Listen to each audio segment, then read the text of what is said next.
a rate increase.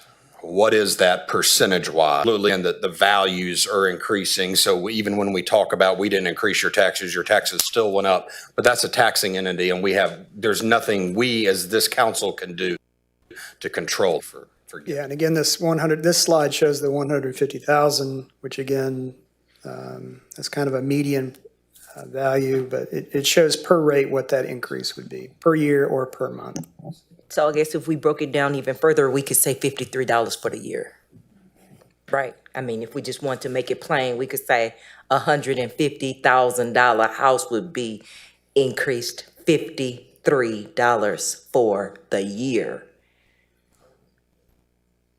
Okay, now I'm going to get to my question, which was, with Proposition A, how much of what projects are being done now, could that number perhaps, instead of assuming all the debt, right? Because that's what we would be doing. Proposition A, all debt would be, maybe we could increase it incrementally, right? So can that happen, or is that not allowed to happen? Well, yes. So we are, the Proposition A authorized $58 million in new debt. We have only issued $38,750,000.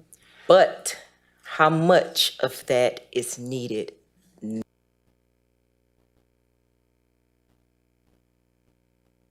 now because we're not, I mean, I don't know, correct me if I'm wrong, are we doing $38 million worth of work in 27? No, but it is very expensive to issue debt. Okay, that's what we're not just talking about interest cost. Okay, that's what I'm wondering. Can we break down what we need in order to reduce what we're saying we need? You know what I mean? Yes, and we'll see when we look at the capital program and basically the projects, CIP projects per year. We try to spread it out over the years so that we're not borrowing money just so it sits in an account, we're not using it. So that's part of the strategy. Didn't we, at an earlier meeting, you told us that as we need that money, that's when you issue the debt. You don't get the whole 58 million today. Correct. Spread that out over later years. Correct. We're always looking at those projects and seeing where we are, seeing the cash flow, and then when we need money injected. On the increase in the employee benefits, that 9%, is that because they're charging 9% more, or is that just because to bring in more revenue? Is the insurance company, did the price go up on it 9%? So it's an attempt to cover our costs, our healthcare costs, which are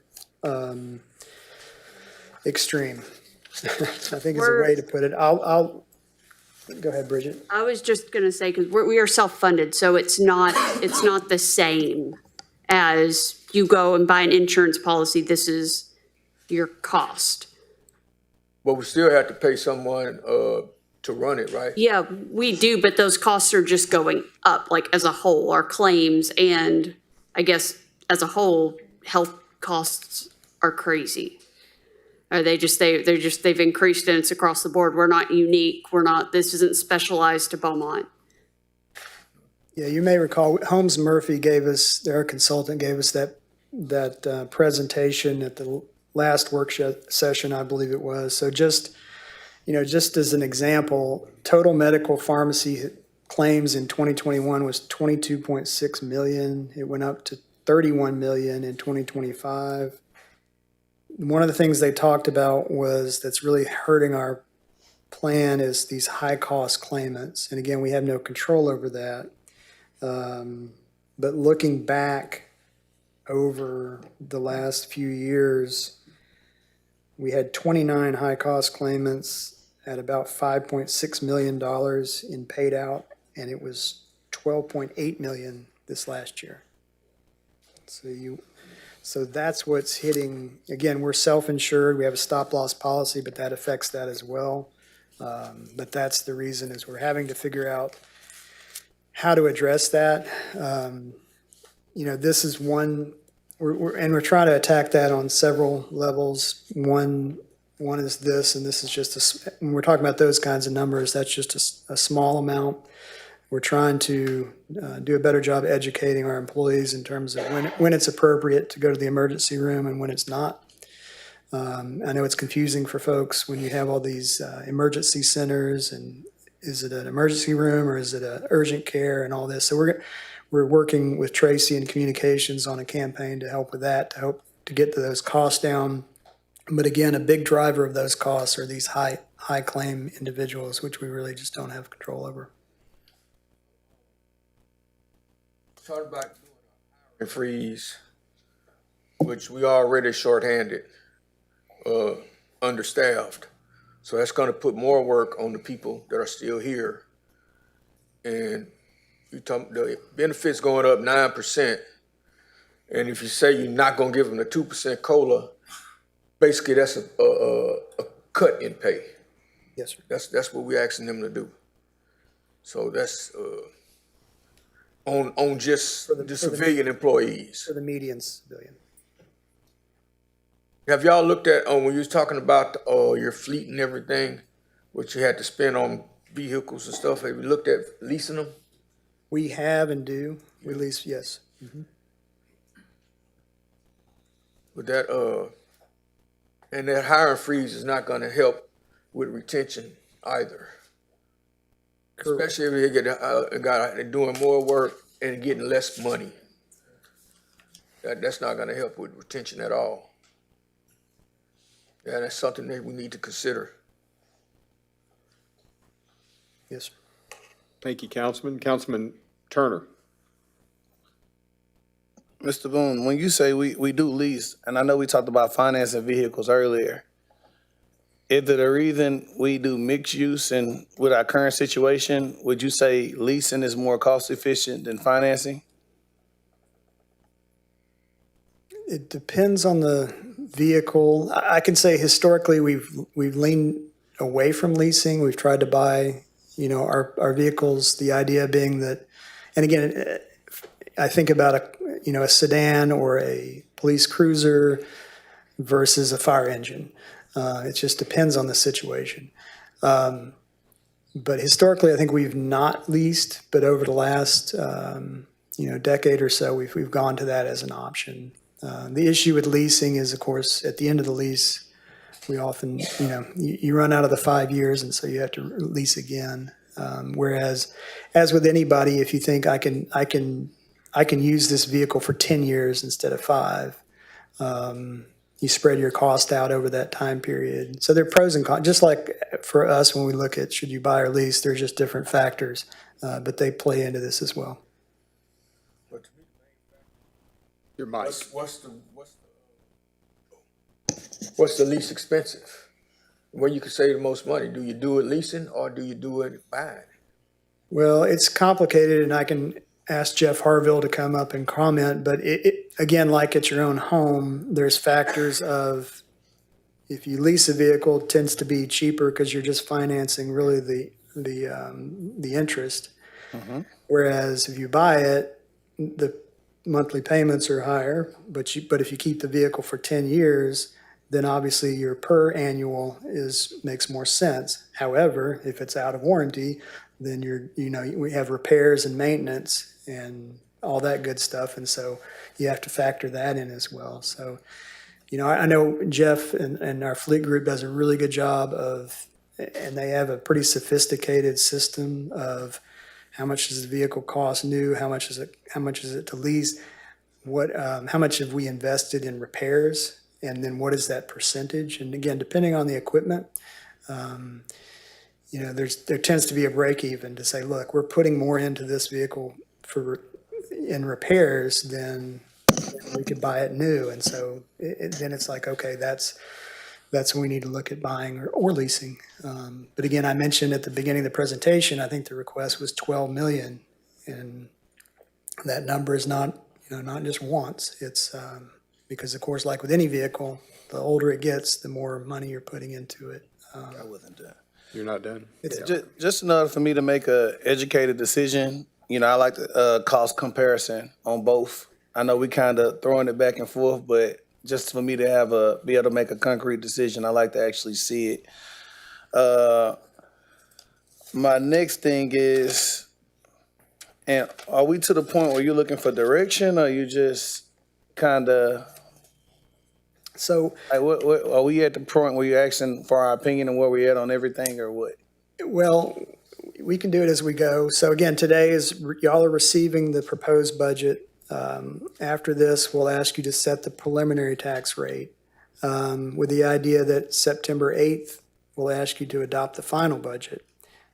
So there is some time to make adjustments, but this budget is, we've taken feedback, from the prior workshops. And again, we're struggling with some of these issues, but this is what we're proposing. So we're asking you to preliminarily accept it today, set the rate preliminarily today, but there's still time to make adjustments.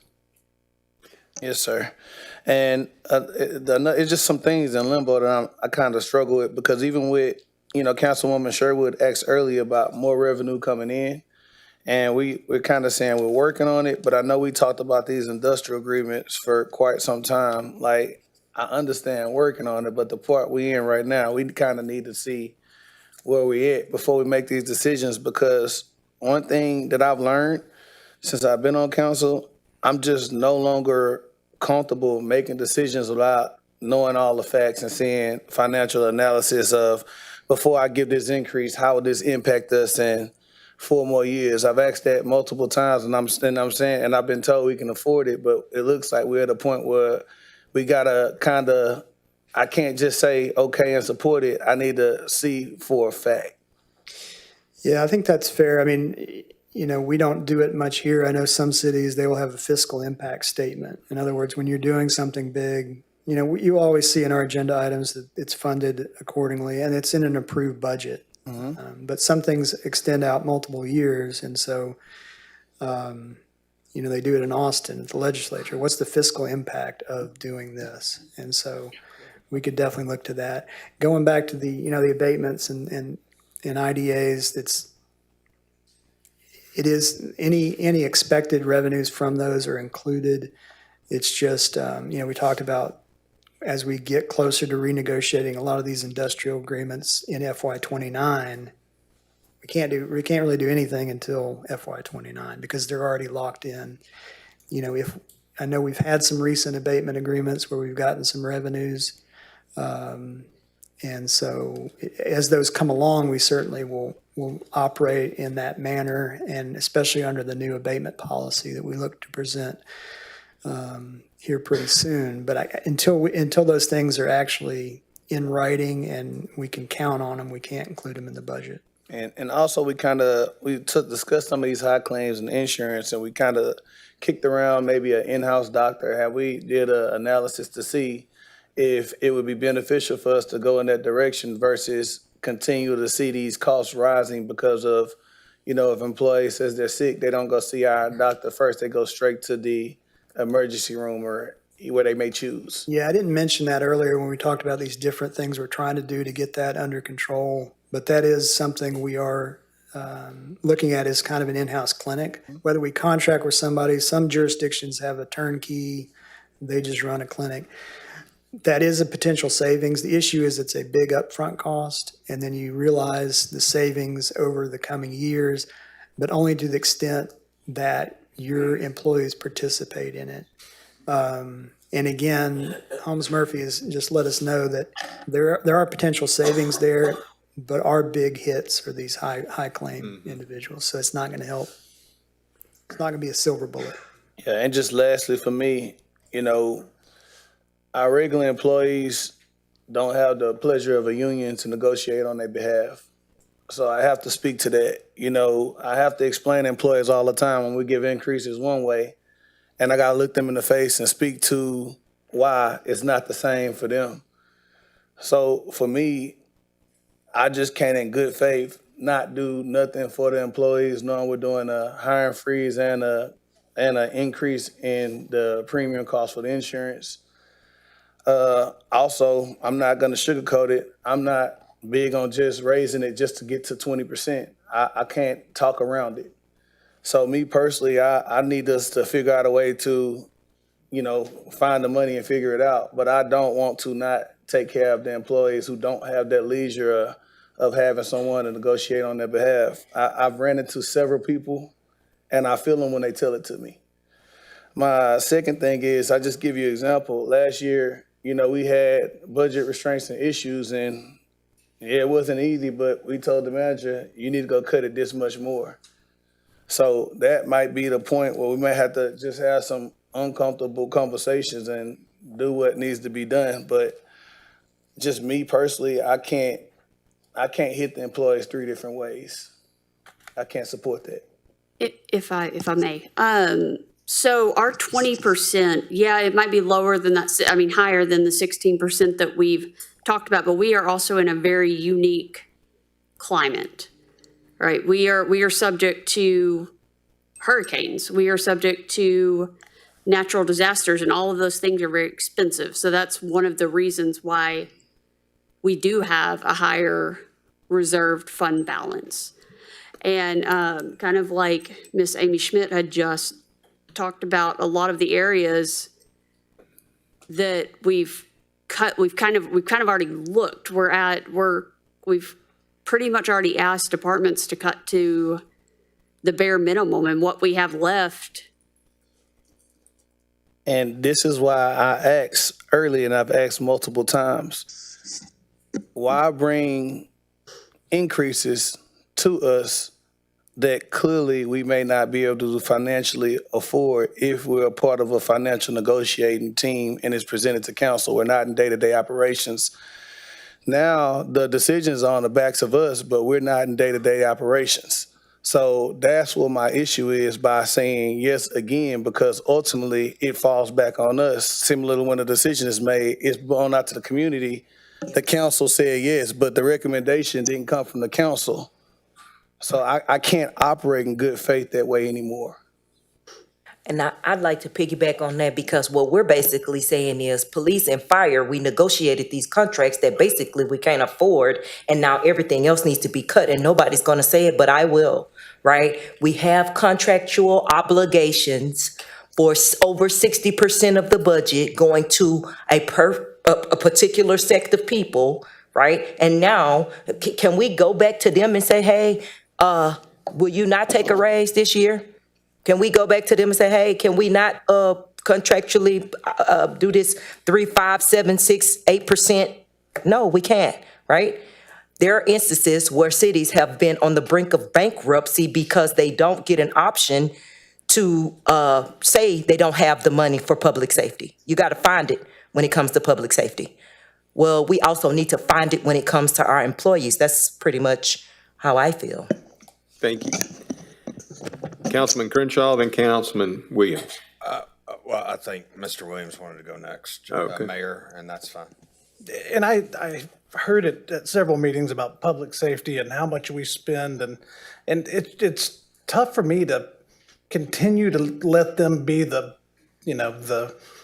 whipping child of our budgetary issues. I just think that is so unfair. I mean, we can point to, some of us weren't here, but we've spent $5 million on the AT&T building for a piece of property that's now vacant, that's sitting there, that's not collecting any tax money. We've spent hundreds of thousands of dollars on hotel studies, on bond studies, and to sit up here every single meeting and say, public safety, public safety. Public safety is pretty important to the people of this city. People care about that. They want to feel safe. They want to go to dinner. They want to know someone's going to show up. And every meeting, we talk about them and what they do and what they don't do. And that's where our, financial issues coming from. And I think it's pretty unfair. And I think some of the past decisions of prior councils, whenever the money was good, whenever there was money in the bank and money was spent, it's coming home to roost now. And we're here and we're going to take, responsibility for it and handle it. But I'm not putting this on the back of the men and women of the fire department, of the police department, of EMS. It's our doing, not theirs. Councilman Crenshaw. And just to echo on that, I mean, yes, we spend maybe higher than the state average in public safety, but we also have one of the highest crime rates in the state. So, when your crime rate's high, you got to spend more on public safety. And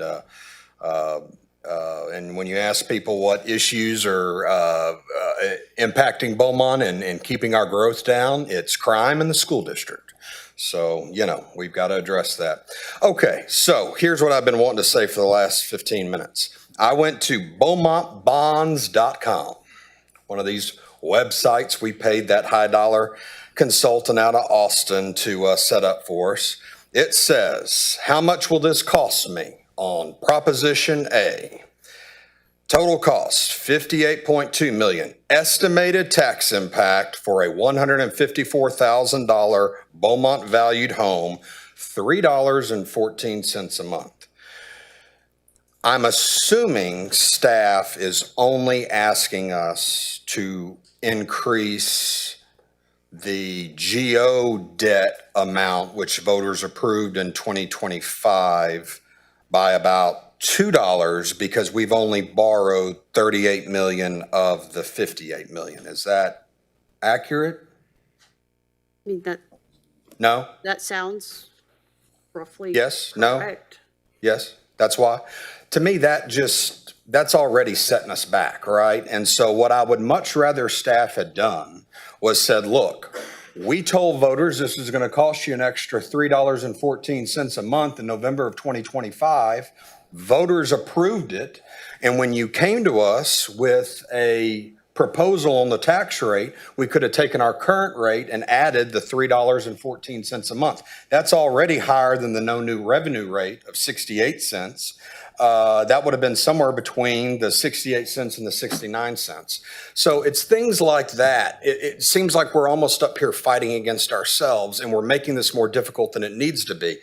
I could have gone to people and said, look, I don't want to raise your taxes, but voters in November of 2025 approved raising your taxes $3.14 a month on a $150,000 valued house. Therefore, our new rate is going to be the current rate plus whatever it is, and that's what we need to do. And we wouldn't be here fighting over a lot of these issues that we're fighting on right now. So that right there is just a perfect example, and I'm not trying to beat up on staff at all. I know y'all have a difficult job. I love Laura Clark joining our staff and the amazing job she's doing over the money and finance.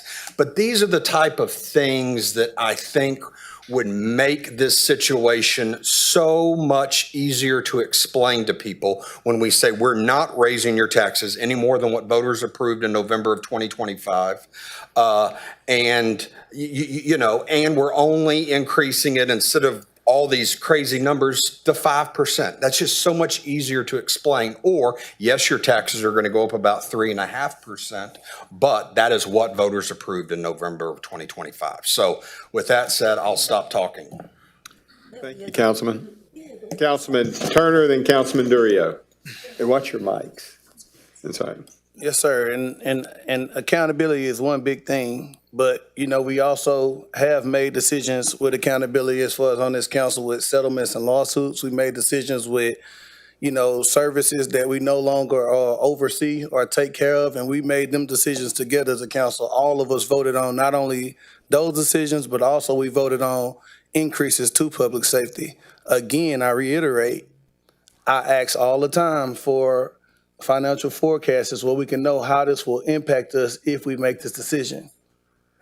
I voted for it, but what I'm saying is in the future, it would make sense, it would be more beneficial to know, okay, if we do this, this is what we're looking back for in the future. And I've asked, prior to me voting for this, can we afford it? And if we can, that's great. But if we're in a position where we're at right now, some things we just simply can't afford. I'm just not okay as a council member to do one segment at this percentage. And I understand public safety is on the front line. But also to go out, and we literally just had a hole in the ground the other day, and people worked around the clock to fix it, and to tell those people nothing, I just can't in good faith support that. Thank you, Councilman. The Councilman Durio. Yeah, piggyback of what Councilman Williams said, of course, you don't want to put this on the back of a single set of employees, but what about, we kind of put it on the back of the rest of the employees? That's my thing. I mean, they're all important. Those guys that fix the hole over there, the ones that fix the water thing by the courthouse, we're leaving one and going straight over there. All our employees are important. We shouldn't put this on the back of any of them at all. None of the employees. That's the only thing we're saying. Don't put it on the back of anyone. And I want to ask you, Mr. Manager, for us to be in this current situation, is it a combination of lowering the tax rate, but prices are going up? Would you say that got us in the situation that we're in right now? It's a combination of factors. It is, Would you say it's wasteful spending? no, Okay. wouldn't say necessarily. I'm just saying, when you have an operation of this size, there are always efficiencies that can be found, and I think we'll find them. And part of this discussion is, spending FY20, the rest of 26 and 27, really digging in to find those efficiencies. Some of it's going to take, a lot of work, because some are easy, some are low-hanging fruit, where you can say, look, we're doing this and we can do this and save some money here. Do we really need to do this? But it has to be thought about, and that's where the department directors, division managers, and employees can help us there. Efficiency studies are going to take a little bit longer. So I think there are some low-hanging fruit and then some middle-hanging fruit that we can find. And that's what we're going to be doing through this FY26 and into FY27. Because one of the things we talked about last year is instead of waiting till, the summer to get into how are we doing, and not that we don't have monthly reports, we do, but do a mid-fiscal year check-in in April and say, this is where we're at. Because, if things, are more dire, then we'll have to take a look. But hopefully by that time, we will have found some of these efficiencies. So it's a combination of taxes and inflation and as we talked about, the issue with the insurance and on and on and on. So it's a variety of factors. So I just want to keep in mind that all our employees, they have families. And if we're gonna not give them a raise and go up on their insurance, that's basically a cut in pay. And then we're gonna be asking them to do more work because we're already shorthanded. And I think all that needs to be taken into effect. They all work hard. Public safety, water department, drainage, everybody, So I don't want to put it on the back of just one set of people. But we got to take into effect, these people have families to support. They evidently they must like working for the city of Beaumont, because they could have left here a long time ago and made more money somewhere else. But they stay here, they support us. So we have to support them, we have to have their back too. And can't put all this on just their back. I have one other question. So basically what Councilman Crenshaw was just saying, we're just asking for like 1 penny more than what the voters approved with the bond? No.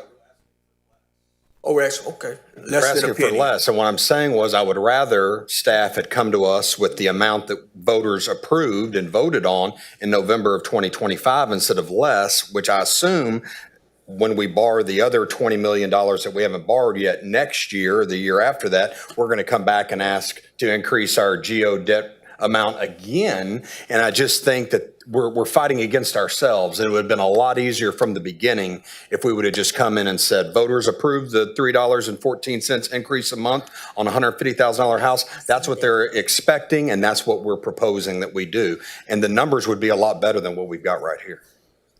And I said that several times, and I've been trying to figure out, why are we performing as if this hadn't already been approved? Because people already knew that taxes were going to go up. We're saying we're not raising taxes. Yes, we are, because they said so.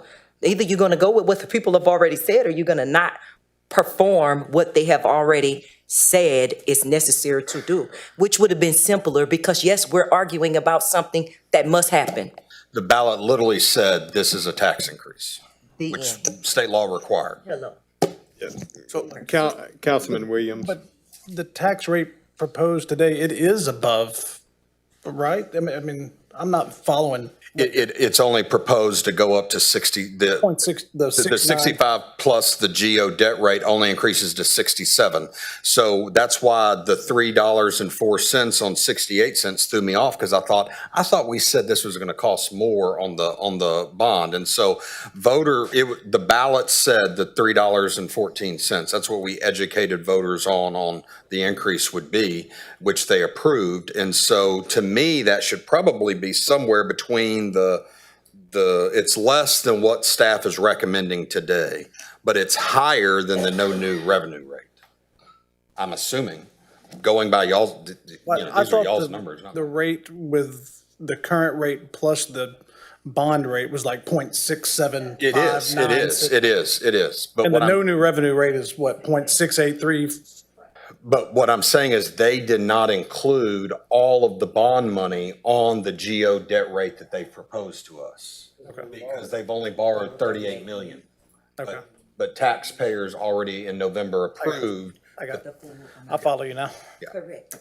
I'm assuming that's what they did. I don't know that. That is correct. The increase that's going towards the bond, that money can't be used on the rest of the budget. It just has to be used on the projects that goes with the Proposition A.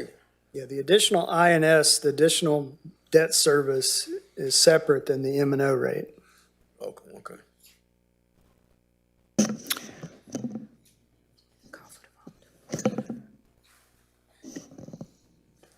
And again, just, the current, because it's not broken down here, but the current debt rate is 0.181. And in order to cover the debt, new debt, it needs to go to 0.214.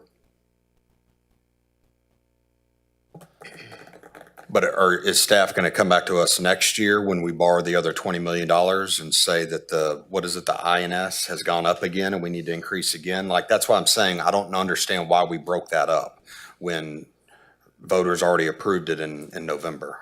Why didn't staff come to us and say, this is what the rate needs to be because this is what was approved?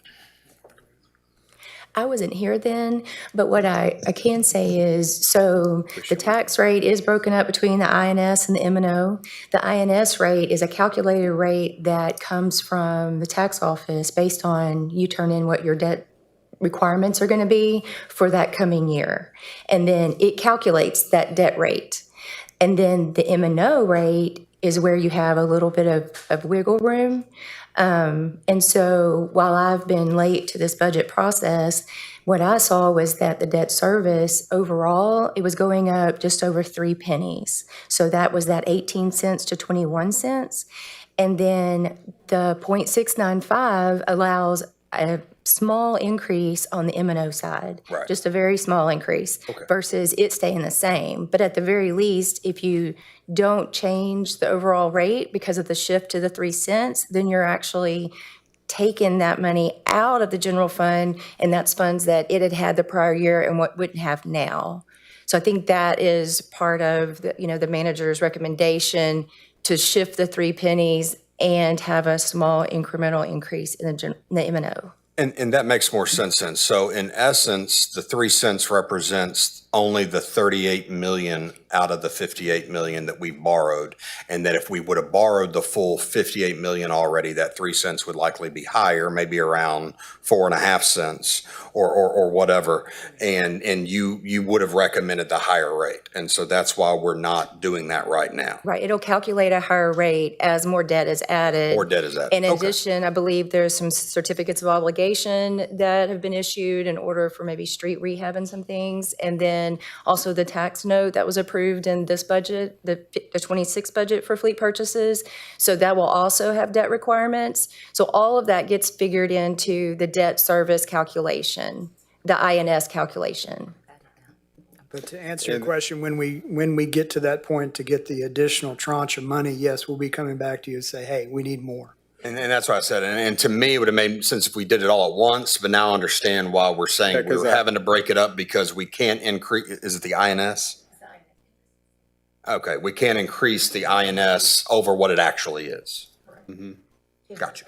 So I think I'm still back then, well, for whatever it matters, I'm still back then at the 0.67.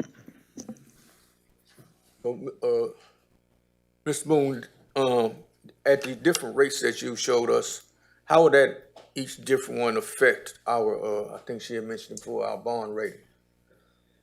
Well, we can't know for sure, but on our bond rating calls, they have expressed concern about the gap between revenues and expenditures and trying to close that gap.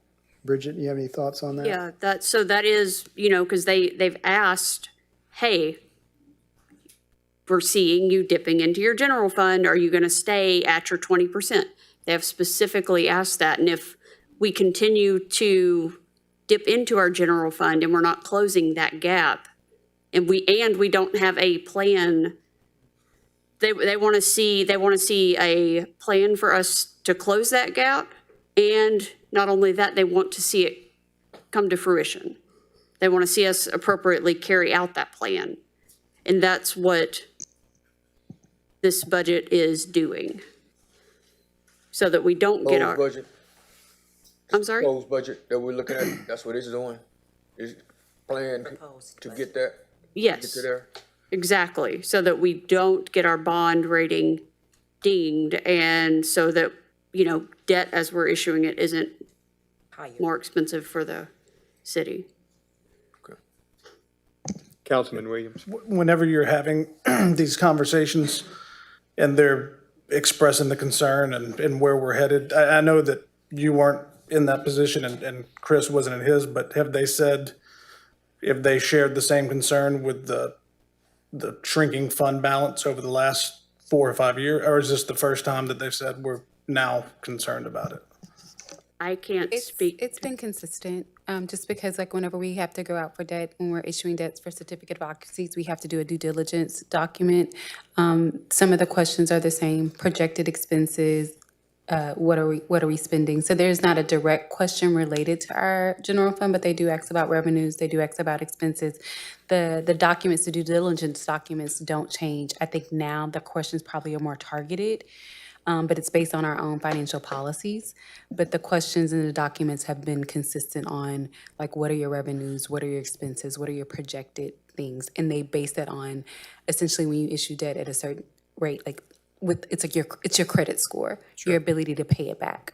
But surely they were concerned as the general fund went from $50+ million to where it is now. I mean, they've raised these concerns every year, I guess, is my. So what I'm saying is like what she's presenting as a concern is that the document itself, the questionnaire itself doesn't really change. So there's always been questions about our revenues, like what's in your general fund, what's in your thing. So I'm assuming in the last couple of years, because the amount of our general fund balance and compared to our revenue and spending, or the amount of money that we supplement from it, has become a question. Like, we're supplementing more, but it hasn't really been, there hasn't been a targeted change in the questionnaire that we've seen. And when would like a trigger happen, I guess, to where it would impact your bond rating? I mean, when does that happen? We don't know. It's kind of like when you have a credit score. It seems to be a very complicated formula, but to that end, as the city attorney was mentioning and the CFO, they're looking at trends. And so they see what the trends have been. And so as Ms. Evick mentioned, I mean, they are asking us about it. So at what point is it a deal where, guess what, we're going to have to raise our INS rate higher than we would have because our score just changed? I don't know. Okay. But those questions are being asked. So that current Your, bond rating. I can't say that for sure. I can just say these questions are asked when they're setting the bond rating. So whenever we bring this back, we finally approve everything, are y'all to go back and look through everything and make sure that everything was figured out right and correct and double check and all that stuff? and let's do keep in mind, because we want to draw this forward for I think for household budgets, is our general fund comes from our sales tax and our property tax. Like this year, we had a 1.5% increase in our property tax revenue. If Beaumont was growing more, perhaps we would have had a 5%. So, and certainly that's what the state of Texas has seen, to be able to have surpluses, is larger amounts. And the same with sales tax. So like right now, at this point, hopefully using best projections and good practices, we're projecting what those sales tax and property taxes are going to be. But there's many things that can occur throughout the year that can have impacts on that we're not going to know about now. And certainly in years past, we've done that. And we had significant, like personally, I get concerned about sales tax continuing to go up because I see more and more Amazon packages being delivered, and those we don't get the sales tax revenue from because they're not from, if I'm correct on that, it has to be from the last point of sale. But we should pretty soon. I just saw that building yesterday. Well, and I don't know big. when, and that could end up helping it, but I don't know if, when I asked that question before, my understanding it was the place that ships the product is the one that gets, Yes, last month. yeah. So, You said last mile. So if it comes from there, if they ship it, then Beaumont will get the sales tax off of it. No. No? No, we ship it. Councilman Turner, can you turn your mic, please? You turn your- on what's being shipped from the Beaumont location once it's Yeah. built, but until, That's true. Until then, we don't get yeah, and we don't know what that number's going to be at this point because we don't. But so that is that's always, there are always going to be projections on revenue and certainly on expenditures too. So what they're presenting to us is what they believe to be best at this point.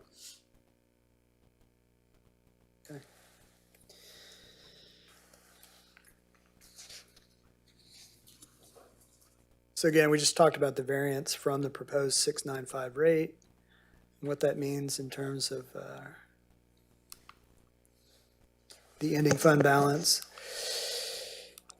And so again, proposed property rate in terms of what we're talking about here is flattening the curve, right? So we just talked about the ending fund balance curve.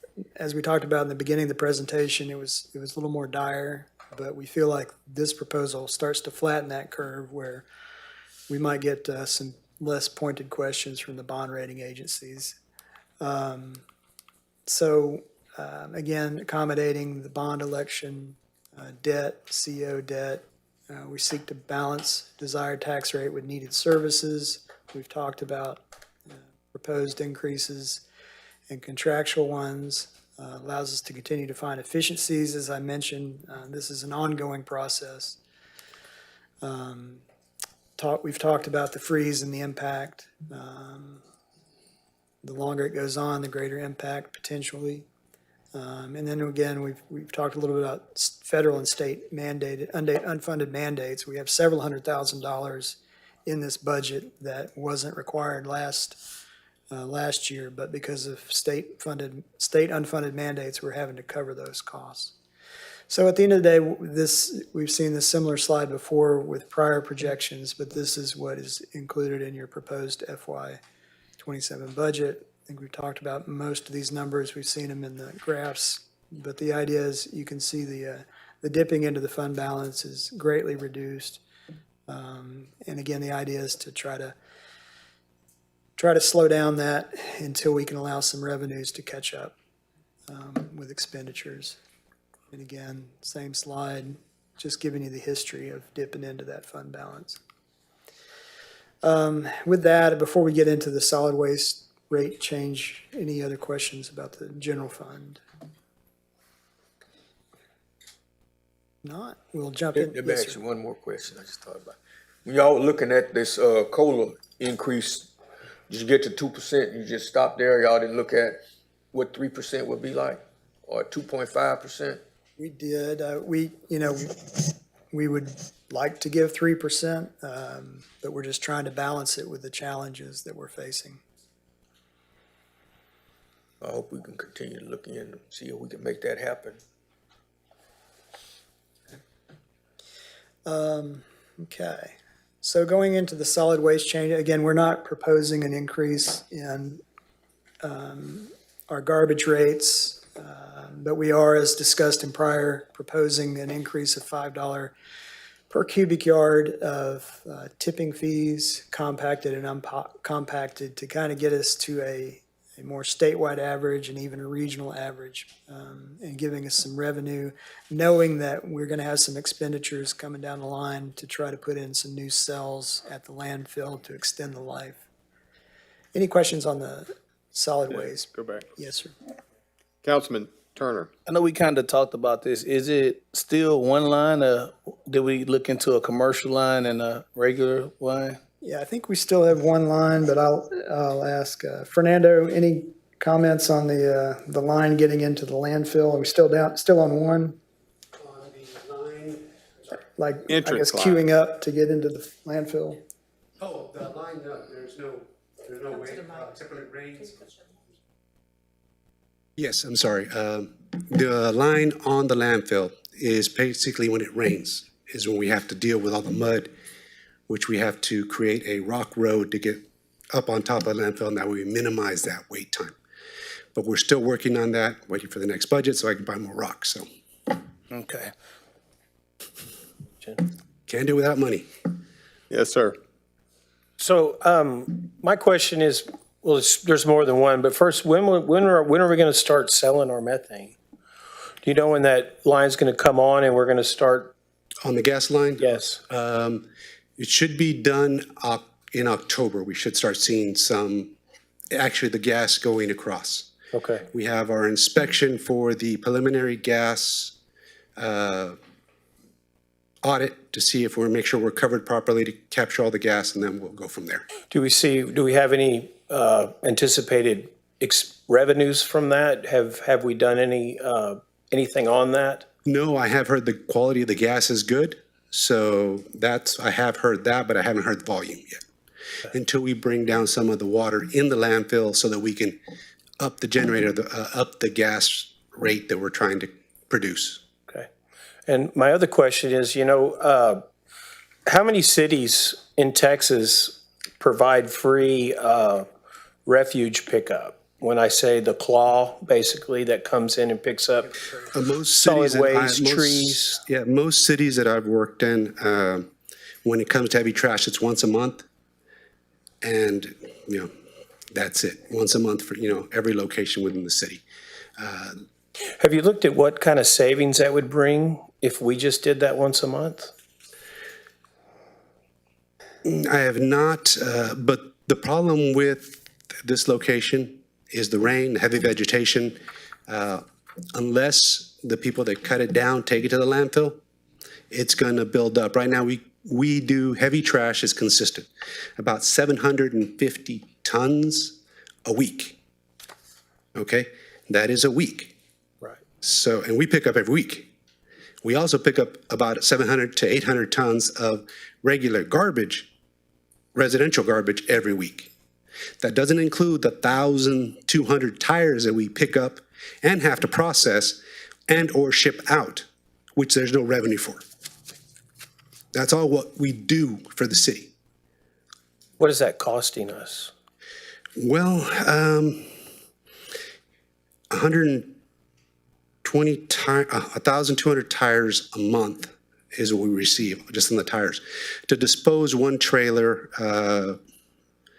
you're looking at probably 2 trailers if we shipped it all, 2 to 3 trailers if we shipped it all. That's about, let's say, $12,000 just to ship that trailer out, fully loaded. And we don't charge. And we don't charge. So not for today, but one of the things we're talking about is having some conversations about level of service and what council wants to see moving forward, and what impact that might have on the budget. Thank you. Okay. Thank you. You got a question?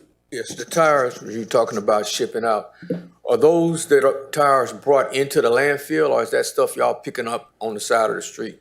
That's basically what we pick up. Okay. And we get calls, and we either get residents calling us for tires, or the drivers, as they're driving by, sees tires, they call them in. So we segregate those and send a truck out to go pick those up when we have it available. Now, if you have tires, people bringing tires to the landfill, is that something you could charge them for? Oh, we are charging for that, yes. Those do get charged for. But everything we pick up, anything solid waste touches, do the refuge on the curbs. Because I know a lot of tree services will give you two prices, our price to haul it to the landfill, or another price for us to put on your curb and let it be picked up for free. Same thing goes with remodeling. They'll say, hey, we'll bring a trailer out here, or we'll just dump everything on your curb and let the city pick it up. And so I would like to see, And I would like to see technically, charges, we're not supposed to pick up construction debris. That's, but we do. well, we're, Right, I know. But I'm just thinking outside the box. So, correct. Everything that we handle, there is no revenue for.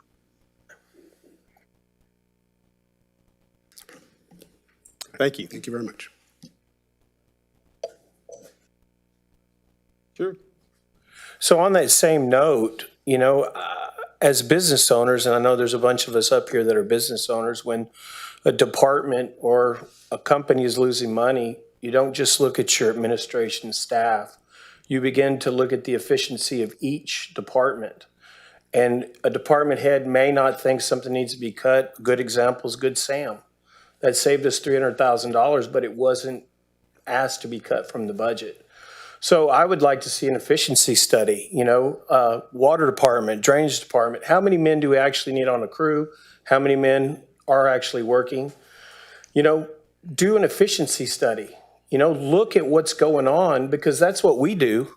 If a department is losing money, or one of my rigs is losing money, or a store's losing money, we don't go, hey, we're going to start cutting upper staff. We go to that store and we find out what's going on. Do we have too many people staff there?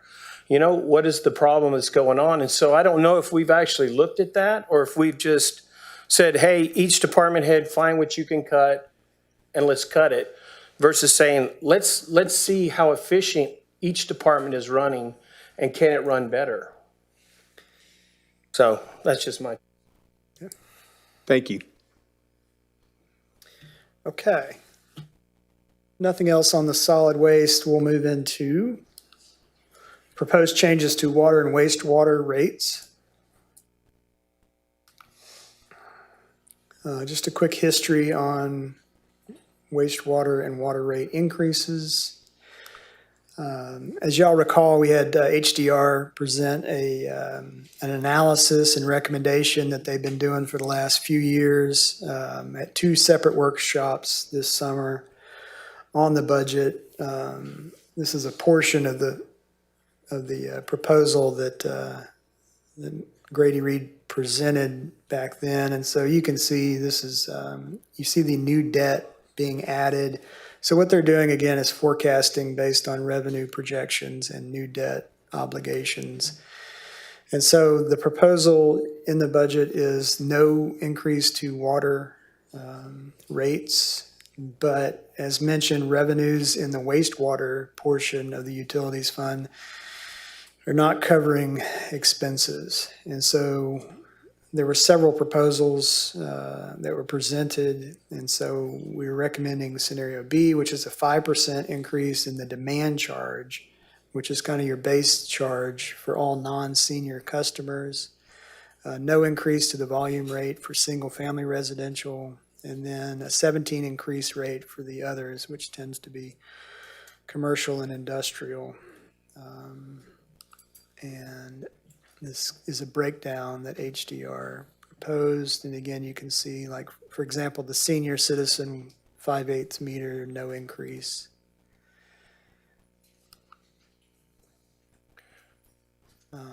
But that's what's being proposed. So this is the, Mr. Mayor, is it okay if I?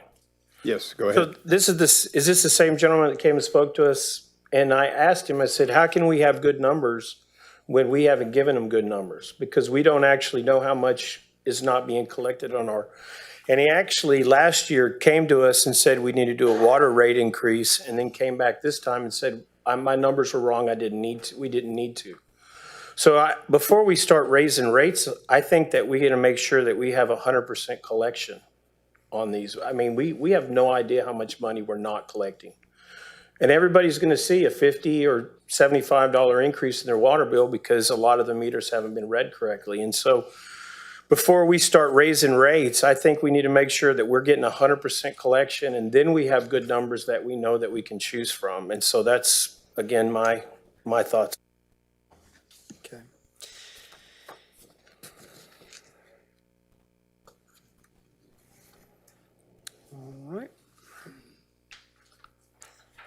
And this is just a quick snapshot of the many funds that, well, some of the funds, we actually have more than this, but these are the primary funds that, the revenues versus expenditures and kind of where we end up. And again, you'll see that the employee benefits fund, the municipal transit fund, as is typical, will have to be shored up. And with that, are there any questions before we jump into the capital improvement plan? Go ahead. All right, so, and again, you've seen these slides before. This is just the FY '27 through 2031 capital improvement plan. You'll see there the, I guess, kind of salmon colored on this screen, that's your CO. The gold indicates those are what we would consider more GO. A lot of those in gold came off of the bond election. I think there was the idea was to keep them in here, but set them beyond FY '28, which would be the earliest for reconsideration of any kind of debt issued or a new bond election. But again, the idea is this plan is looked at every year as part of the budget and can be adjusted accordingly. You also see a lot of these projects are pushed out to future consideration. So these are the parks components. Again, some of these are underway currently. This is the facilities.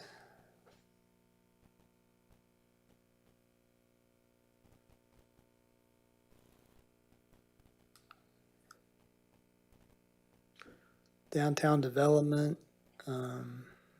Again, a lot of these were tied up in the bond consideration, so they've been pushed out to future consideration. And then we get into the water. And you can see, I believe the green is revenue bonds, the blue is grant funding. So you can see pretty substantial amounts here, but it speaks to the amount of infrastructure we have and the amount of work that we need to do to make sure it's operating properly.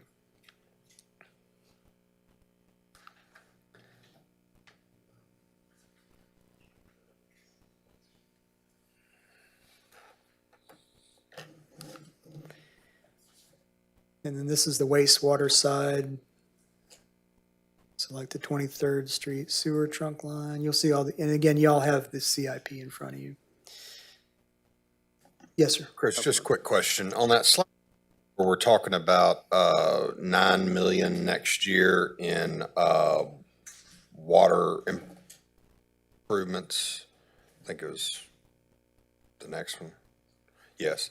So annual water line replacement, 9.1 million for 2027. Mm-hmm. What does that 9.1 million include? Is that just the cost of going out and actually replacing the line and the materials, or does that 9.1 million include the salaries that we pay water people to do? Yeah, this is pipe bursting. I'll let Molly Villarreal speak to that. So wages and salaries of water utilities employees are paid out of our annual budget.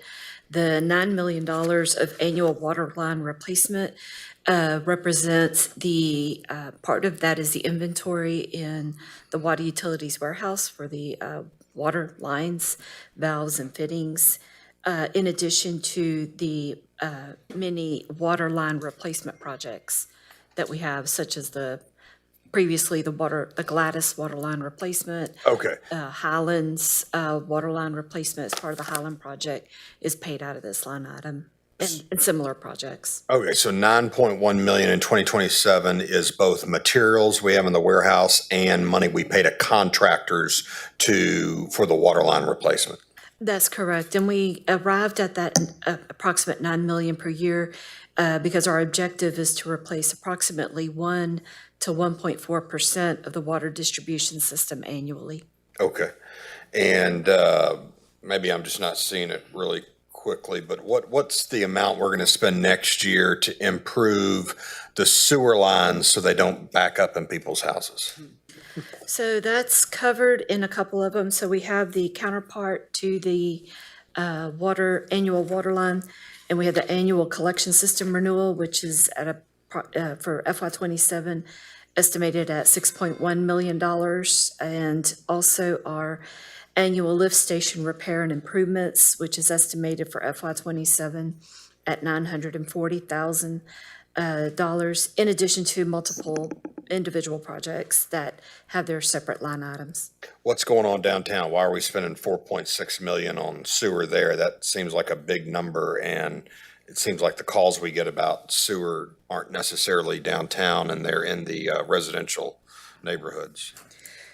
So part of that is related to converting two existing deteriorating downtown lift stations to a new central lift station, and to rehabilitate the existing 30-inch concrete sanitary sewer force main. And will that have a positive impact on sewer issues across the city, or is it mainly just focused on downtown? It directly impacts the area north of downtown. You're looking at the vicinity of just north of downtown from about the Magnolia East, and then up north past East Lucas. I hear you. I'm just trying to figure it out. So, I generally tell people when they complain about can't flush their toilets, I say we spend $6 million a year trying to improve that out of our enterprise fund. What is, and I don't need an exact amount, but just a ballpark figure, what are we going to spend to improve that for fiscal year 27? Could you repeat that question? So I tell people when they say they can't flush their toilets, I say the city spends about $6 million a year improving our sewer lines so that you can flush your toilet when it rains. It looks like in 2027, we're spending a lot more than $6 million. 26. $6 million? Okay, so that's what we can say? That's operations. So we get to say 26 million? Yes, sir. Okay, great. Okay. If no other questions, let's see.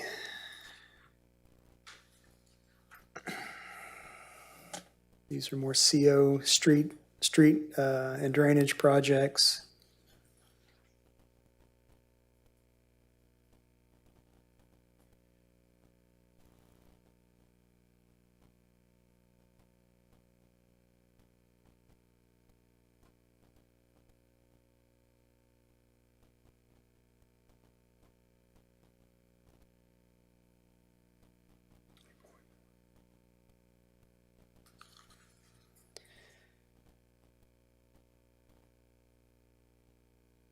And this is a totaling of, so again, looking at infrastructure, it's a considerable amount of investment.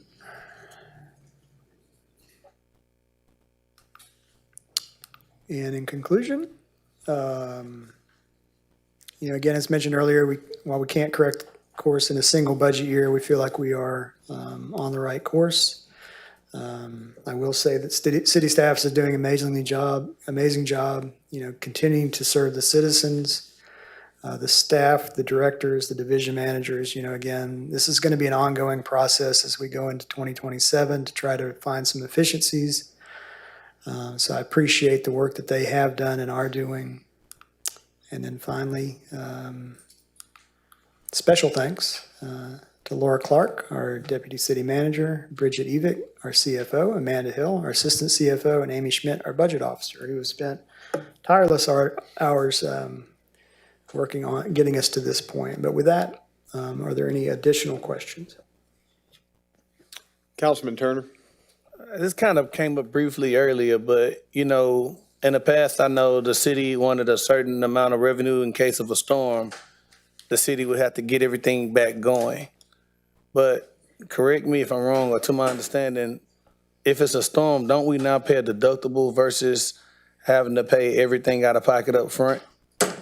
Well, I think the bigger concern is operating expenses immediately during and after, because you have a lot of additional expenses. So that's the big concern. You know, traditionally, we've gotten FEMA funding for certain things, but that seems to be harder and harder proposition Agreed, similar these to the days. COVID situation. Yes. And so I think you go back to, you know, what is a comfortable fund balance? Again, the policy is 20%.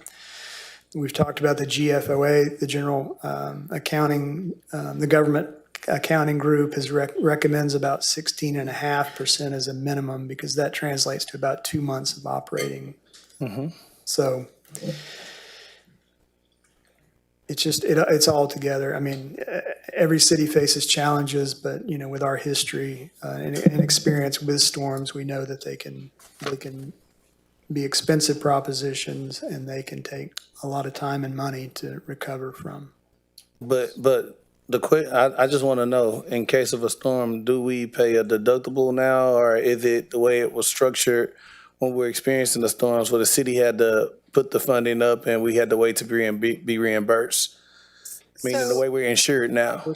We're insured through TM. Yeah. So, Yeah, it's now we're in the risk pool, so it should be It different. depends on the claim. Like, so a lot of our heavy equipment and new vehicles and structures are covered in windstorm and up to a certain dollar amount. But also there are other expenses that go with the storm. So if you're asking solely on damage, a lot of our infrastructure would be covered by claims. But if you're talking about the other intangible costs, for example, doing a city shutdown, contracts for police and fire have shutdown pay, which is substantial callback pay.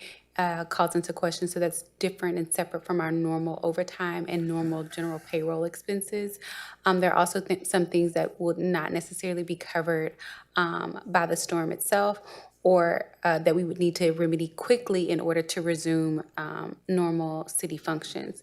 So, for example, if there was damage done to the Jefferson Theater, we could potentially, that would obviously disrupt some of our events facilities, operation and revenues, but we would be able to, city as a whole would be able to function, correct? If there was damage, or substantial damage done to City Hall, where a primary of our functions for IT, as well as the day-to-day operations for city water functions, we would probably need to consider paying those expenses up front while we waited on that, before we waited on that claim to be processed. Same for if there was substantial damage to our water facilities that happened during Harvey. We had to upfront a lot of that cost just because the water system itself was impacted. So we needed to get the operations up and running and then wait to be reimbursed. So we would be insured by TML at that time. The city would have had to make a decision to whether or not we waited for our claim to be processed before restoring clean water and portable water to our citizens, or whether or not we wanted to upfront the cost to perform the repairs ourselves in order to get the city back operational and functional. So those are some things to consider. And see, and the thing about that is, and I know that's at a level, a federal level, we can't control, but similar to the city's mind frame at the time when COVID took place was maybe we do this and it would come back, and as of right now, that hasn't happened. And that's what scares me in these situations, when you spend these funds up front with the expectation of getting them back in return. So in those regards, like even when we're spending for those things, we document for the ability to be reimbursed by BEMA, but it's never with the intent that we're going to get a full reimbursement. We operate under the ability to maintain normal operations. Like what's the bare minimum that we have to do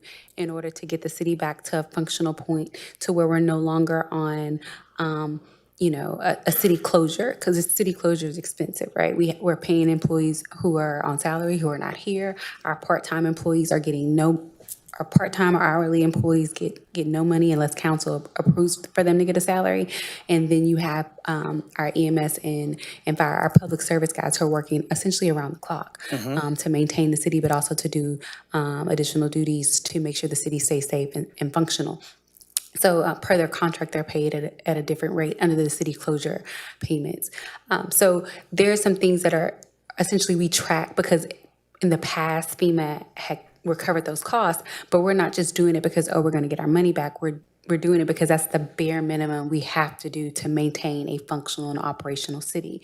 So while everybody else is staycationing and bunkered up in home, we have people who are still out working to get the city back to a functional state. So during COVID, obviously everybody else is at home and they were socially distancing, but we had to figure out a way to make the city operate, right? So people still wanted to build, people still needed to pay their water bills, and the city government still needed to do. So we need to figure out a way, how can we maintain city operations and still protect the citizens, but also the employees.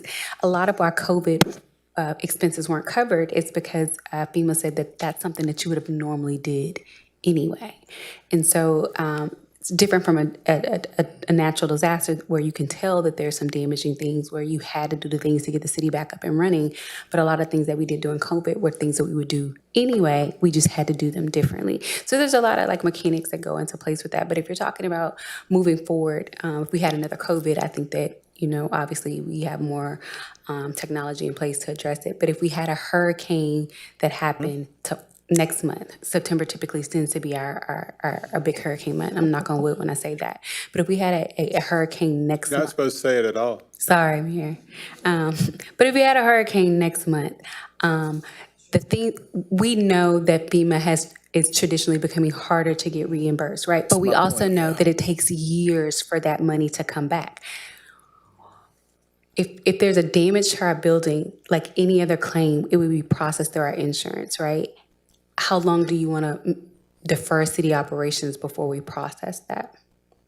How long do you want to wait before we restore services to our citizens? So having the money up front and then getting the money back from our insurer, we would just say, hey, this is what we spent. We know this would come, as opposed to fighting with them on what it's going to cost to repair it and getting the quotes. This is what it costs, right? We have emergency contracts in place. This is what it costs. This is what we need to do to restore service to our citizens to get it back on track.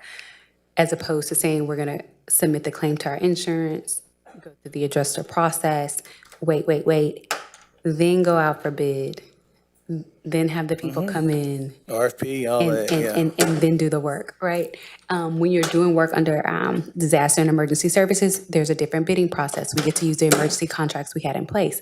After the disaster is settled and the dust is thing, and there's no longer an emergency, because at some point you're saying your citizens have been without service for 30 days versus your citizens have been without service for 3 months. Where's the exigency? So there's a lot of things that kind of come in play when we're weighing on that. And even though we definitely have good insurance coverage and claims through TML, we're also having to weigh whether or not that's an expense that we better serve paying cash versus paying the deductible in having those claims increase our coverage, our premium costs down the line. And I think that's kind of a tough situation to be in due to we are now set up through the risk pool, but we haven't experienced it. And I don't know if somebody on staff has experienced it. That's why I asked the question, what is the... So I do have like cities, as you know, I serve on several boards with the TML, and I have worked with cities who have full disasters. For example, one of the attorneys who was working when they had the 4th of July floods, when their entire city was catastrophic. TML does come in very quickly, and they do assist very well in helping to restore. But the ability for you to influx cash to set up temporary and potential services is always a benefit, as opposed to waiting for your insurance company to cut a check. It's not like they wait when it's a total loss and it's very devastating. They do come in quickly. They do a good job, and so I've seen it firsthand how they work for cities. However, there's several other cities around us that are also a part of the risk pool. When that happened, and that area was very isolated to that one city in those few counties. But Beaumont, Port Arthur, Orange, and Glen Groves, typically when we get hit, they all get hit. They're also a part of the risk pool as well. So then but it also has to spread those resources across. So the Golden Triangle as a whole would be also pulling on the resources of the risk pool in order to make that happen. They would all want their services restored. So then it becomes a queuing situation, right? How quickly can they process the claims? And they're an organization just like us where they have a limited amount of staff and resources as well. Okay, thank you. I would say also, in addition to the insurance piece, I know I wasn't here for the last couple storms, but the debris contract is a really big upfront cost, and we have an emergency contract, but, you need to get those folks out pretty quickly to start clearing the roads, depending on the type of storm and damage that we have, and that is usually a very significant cost. So that, insurance isn't going to cover, and FEMA may not now either, so that's another thing to consider. And that's something that, I'm glad you said that, not knowing if it'll even be recovered back, that puts us in a very tough situation.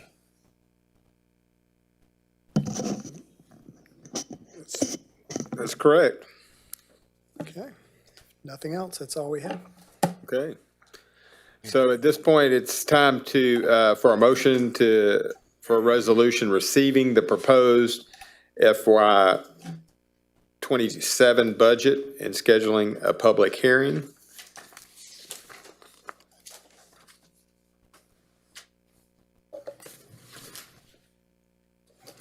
There we go. Is there a motion? This is item 2. Item 2, yes, sir. So moved. There is a motion and a second for item number 2. Is there any further discussion? All those in favor, please signify by saying aye. Aye. Any opposed? The motion is carried. Now, Mr. City Manager, would you take us into the reading of item number 1? Yes, sir. Item number 1 is to consider establishing and taking a record vote on the proposed 2026 tax rate and schedule a public hearing. Chapter 26 of the Property Tax Code requires taxing units to comply with truth and taxation laws in adopting their tax rate, and requires the governing body to hold a public hearing when the proposed tax rate exceeds the lower of the no new revenue or voter approval rate. Administration recommends council establishing a proposed tax rate required to support the city manager's proposed budget equal to a tax of 0.69500 per $100 of valuation. In accordance with Chapter 26 of the Property Tax Code, if the proposed rate exceeds the no new revenue rate of 0.683976 per $100, or the voter approval rate of 0.764867 per $100, City Council must take a record vote to place the proposal to adopt a rate not higher than the proposed rate on the agenda of the future meeting. The no new revenue tax rate is the tax rate that would produce the same amount of taxes in FY 27 as produced in FY 26 if it applied to the same properties taxed in both years. The proposed tax rate of 0.69500 per $100 of valuation exceeds the no new tax revenue tax rate of 0.683976 per $100 by 0.011024 per $100 of valuation, or 1.61%. If the motion passes, a public hearing must be scheduled. Administration recommends that a public hearing be held on September 8th at 1:30 p.m. in council chambers. The city clerk will publish the notice of this meeting. The administration recommends approval. All right, is there a motion for item number 1? There's a motion. Is there a second? Second. There's a motion and a second. Is there discussion on item number 1? Yes, Councilman Crenshaw. Just for clarification, in order for this to pass, the 69.5 rate, it requires 5 votes. In September, yes. Not today, but in September. We're not setting the tax rate. We could go up to that amount, but whatever ends up getting set, we can go down. This is the preliminary tax rate.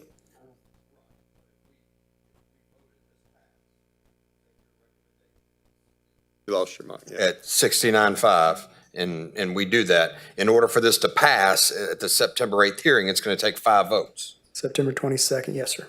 That's correct. That's correct. 5 affirmative votes to approve that rate. Okay, so, but we could approve it today with only 4? Yes, sir. Makes no sense, but okay, just State law. clarification. I'm against it. All right, any other discussion? So this will be a record vote, so that just means that when I say who's for it, we'll just go down that. Huh? She'll call. Mayor West, For. Mayor Pro Tem Crenshaw, Against. Councilmember Turner, Councilmember Durio, Councilmember Hilliard, Against. Councilmember Williams, Against. and Councilmember Sherwood. Thank you. Okay, so now we're going to have to make another motion because we do need if we go to the point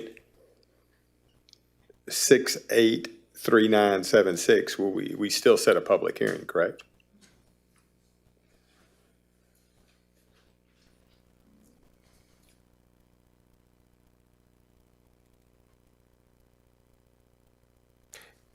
And I'm just clarifying, the no new revenue tax rate of I'm just gonna say 0.683, that would require a public hearing?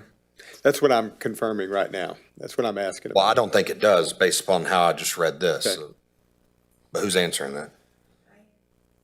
Oh.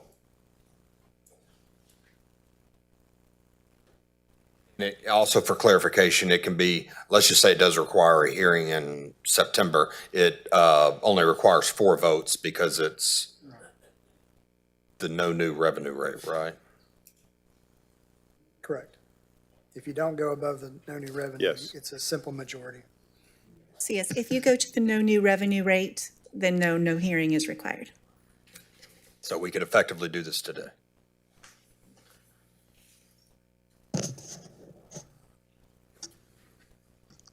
But at this point, we don't really have to take action on this because that was as much for the public hearing, that's what I'm trying to understand. You Adopt the still rate. have to set your proposed rate, and you will still have to adopt that rate in September. We're only getting away from the hearing component of that, so. Got you. So without a process stays the hearing same. and in order to approve this rate in September, when we officially adopt it, it would only require a simple majority of 4 votes. Correct.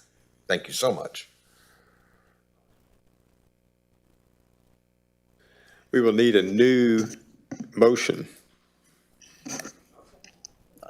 I'll make one. okay? I make a motion to amend the proposed tax rate to the 0.675963. Second. There is a motion and where's that amount? Okay. What you're going with It's is the current rate plus the, GO. Plus what the voters approved in November. Can you just say that, just in case your numbers are off? Can you just make your motion Yeah. the current No, rate plus I make a the? motion to change the tax rate to the current rate plus the addition of the voter-approved GO debt. Which would be 0.67695.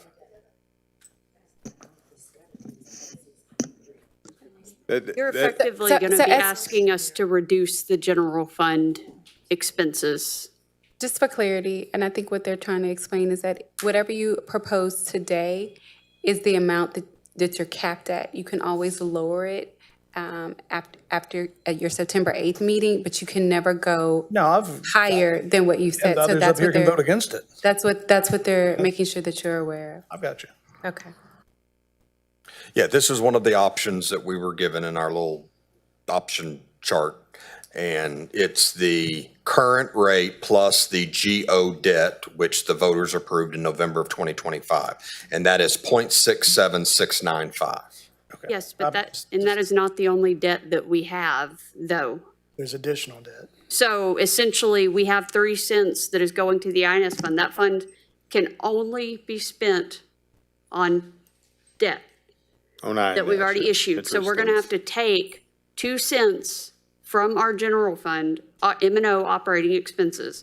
We're going to have to move that to debt service, which means we are going to have less revenue in the coming year than we do in this year, which means. Understood. Now, the graph that we saw where we saw that number with the proposed debt, was that correct? The 3 cents that we were referring to of the INS includes the GO, which is the voters approved, includes the additional CO that you guys have already approved, and the tax note that's already been approved. So that will cover, which is the rate of 0.692 will cover, it'll keep the current M&O rate the same, and it'll increase that 3% for that additional debt. And I understand that, but that's not what his motion is.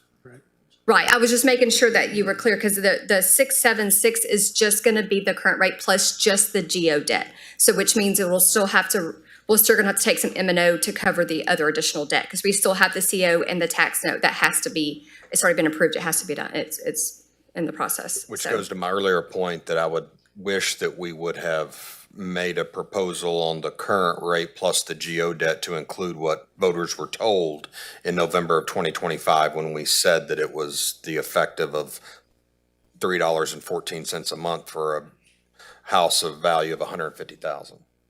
Well, that was only related to the proposition. The proposition. I know, but that's, people voted to increase their property tax bills $3.14 a month on a $150,000 house. To me, it makes sense if staff would have recommended a rate that reflected what the voters already approved. So, what we recommended from the last work session was the current rate plus the additional debt that has already been approved, which is Completely. GO, CO, and tax note. Completely understood, but I don't think that's his motion. So just to be clear, just that way we have our INS covered, because that has to be covered regardless. We don't have any control over that now. So just to be clear that It's that's going to debt take. that's been approved by this Correct. council or prior. What Can, tra- can we bring up does the slide that has that amount have the correct reduction on it? Yeah, I mean, the slide, I think, Tina, if we can go back to I believe it's 2,096,000. The difference between the proposed rate of 695 and then I think what's being proposed now, which is the current rate plus the GO debt, the difference is $2,096,765. But that's debt that's already got to be paid. Where does the money come from? Correct. It'll come out of our M&O. M&O. The general It'll fund. have to be And- it'll have to be carved out of the M&O. If that looks like reduced services, if that looks like something else, I mean, that money's gotta come from somewhere. They just Understood. saying, find it. Right. So it'll be less than our M&O portion of our tax rate. It'll have to be moved over to the INS to cover that additional debt.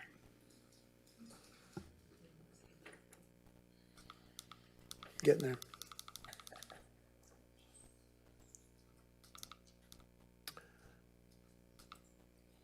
There was it, I think. Motion in a second. There it is.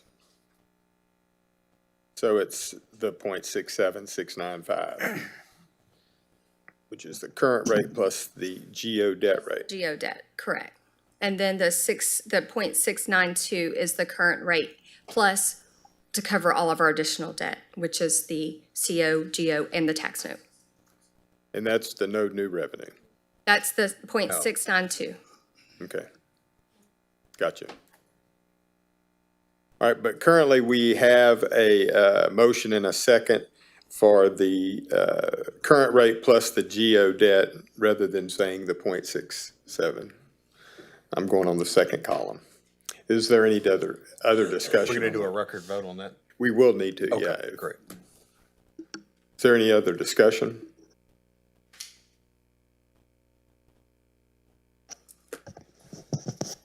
From my perspective, before I know I have a perspective, and I certainly understand what's being said, I think we're going to be also reducing our general fund to our operations to M&O because we're going to be paying some for certificate of obligations that we've already spent the money on.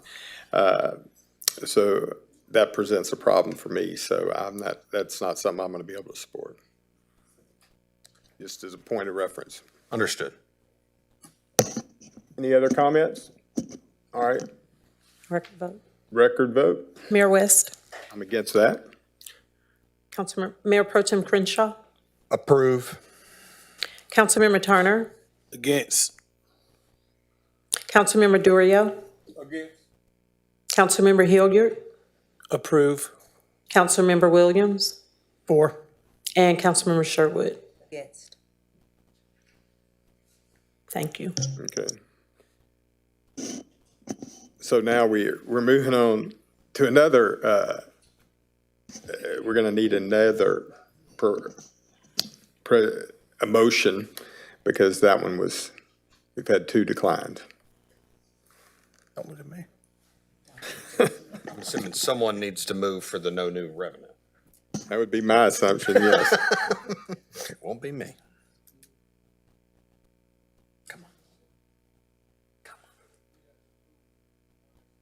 Rate Would plus be, all debt, is that what we're trying to do? I don't know what y'all trying to The do. the no new revenue? what was proposed was the 23 adopted as it's written there, correct? Yes. So we've got 2 in there now. We've got, of the 4, the no new revenue number and the current rate plus all debt number. So the current rate plus the GO debt and the 2023 adopted, which was proposed, have both been denied. And just to clarify, if you did the current rate plus all debt, it would require a public hearing and it would require 5 votes. That's correct. And where we gonna get the money for the rest of the debt? Come out of operations. Yeah. So that's how we're gonna cut the, that's gonna basically be including cutting that 2%, because they're gonna have to use that to pay the debt. That'll be something that they'll go back to and have to bring us. That's right. They would be, in this case, on the no new revenue, trimming $1,214,200. What is that, but it didn't cut in the 2%. It would be basically dipping deeper into the rainy day fund. And so, or our reserve. So instead of us being where I think we're going to be right at 20%. Yeah, there's a graph for that. That's Yeah. right. What percentage are we at on the no new revenue rate? Are we at? 19.1. Okay. And just for clarification, because we've never done this before, if we're do approve that, do we then later have to vote to change the ordinance to where we don't go below the 20%? No, so it's not an ordinance, it's a financial policy. So it's your policy that was adopted by resolution. So we can just violate the policy and move on. Council does a lot. You can amend the policy as part of the adopted budget. I like that. All right. So you said we're gonna have to get this money out the rainy day fund. I thought this whole plan was for us to stop taking money out the rainy day fund to pay our bills. So we're gonna adopt something that makes us go into the rainy day fund to pay the bills. The proposed budget is to only go into the rainy day fund $600,000 instead of $5 million this year. So But again, if we go to this rate, we'll sharpen our pencils and go back and try to find some additional savings. But potentially you might have, you certainly could go further into the rainy day fund. And this might also, if this means that we're having to sharpen our pencils, which could equate to deferring maintenance or not buying new fleet, things can break down, things happen, right? Understood. So that could Do a end CO up for that. opening doors to other repair expenses that we aren't planning on. Understood.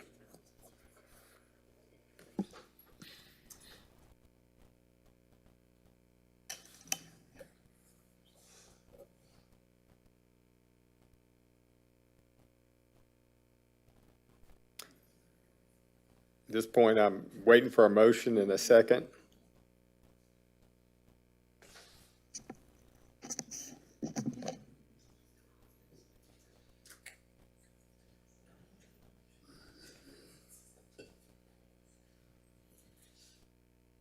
For those of you who are keeping track, the only ones that have not been proposed are the current adopted, the no new revenue, the current plus all debt, the adopted in 2018, and the voter approval rate.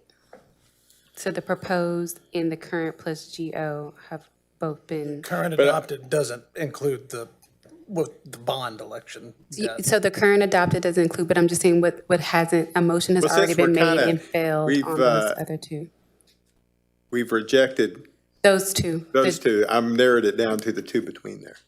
Well, all of them are still at play. That is true. That is true. And I just wanted to say, these are the scenarios we have given you, but you don't have to pick these numbers. If you wanted to go to a flat 6.9, that's between no new revenue and current rate plus all debt, you're certainly welcome to do that.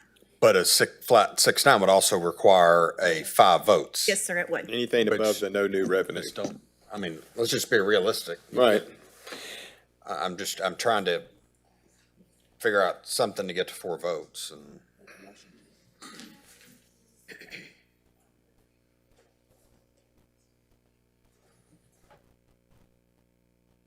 You make the motion and get it in it, it'll get passed. Why don't you make a motion for the no new revenue rate? Well, y'all can mute your mics. No, I want to know, why would you vote against the current rate plus the GO debt? We got to pay that. That's they're right there, that 0.6950. You just voted against that. We just made a No, motion. no, I didn't. Just made a I voted motion for for that. it. You made a motion on And you voted against it. And this, so we're on did this one now. others. Or we can go in between those two.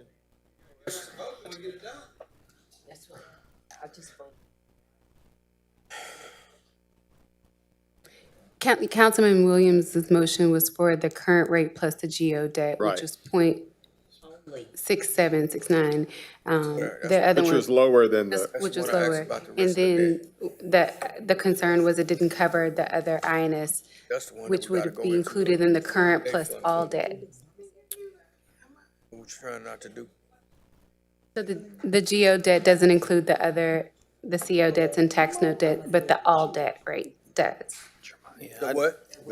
The current rate plus all debt includes all outstanding debt. The GO debt doesn't include all debt. It only includes the Y'all gonna be rate able to approved by sharpen your the. pencils that much? We'll try. It wasn't, I just don't like the way it was presented, honestly. It's confusing, and it kind of similar to what Councilmember Crenshaw said earlier. Just the way it was presented, I just don't feel comfortable. Well, Councilman Turner, you always had the option to raise it to a higher rate and lower it on September 8th after the hearing. Today just sets it. You always have the ability to raise it. You just can't, ability to lower it. You just can't raise it. Oh, I understand that. I just think for the thought he record, did. I'm sorry. Yes. Mayor. Councilwoman? I just think for the record, the language didn't start out right, and it created some theater and division, drama, all the things that Beaumont is known for. But now that we're here, I think we've got to do this. There's work that must be done, but we didn't start out on a good foot with the language. What does that look like going forward? I don't know. Can this be tabled? Is that an No, option? It takes you off your schedule. So if you wanted to table it, that will put you behind on adopting your budget, or we'd have to call special meetings because it does have to be posted for a certain amount of time. And to be clear, if you don't have an adopted budget in place before October 1, like many things, you shut down because you can't spend money if it's not approved. Yeah. All right, at this point, we'll go ahead and take a 10-minute recess.